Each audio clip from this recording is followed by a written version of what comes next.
السلام علیکم پیارے بچوں، کیسے ہیں آپ سب؟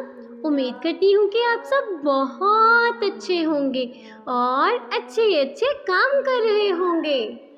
تو پیارے بچوں، آج ہم پڑھیں گے ہا کے بارے میں۔ ہا کا مخرج کیا ہے؟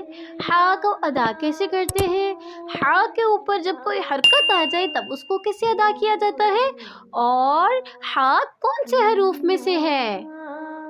تو چلو بچوں، چلتے ہیں اپنے سبق کی طرف۔ سب سے پہلے ہم پڑھیں گے ہا کا مخرج کیا ہے۔ ہا ہمارے حلق کے عین وسط سے ادا ہوتا ہے۔ پیارے بچوں، میں آپ کو بتاؤں کہ ہا کون سے حروف میں سے ہے؟ ہا حروف حلقی میں سے ہے۔ حروف حلقی ایسے حروف ہیں جو حلق سے ادا ہوتے ہیں۔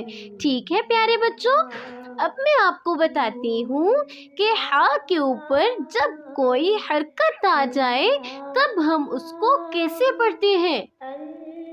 ہا کے اوپر جب کوئی حرکت آ جائے تو اس کو نہ کھینچ کر پڑھا جاتا ہے اور نہ ہی جھٹکا دے کر۔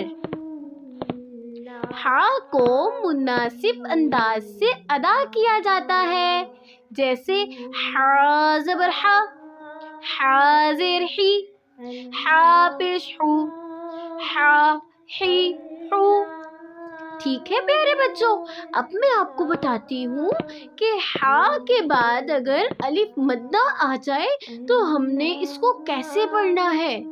ہا کے بعد اگر الف مدہ آتا ہے تو ہم اس کو ایک الف کے برابر لمبا کریں گے، ایسے ہا الف زبر ہا۔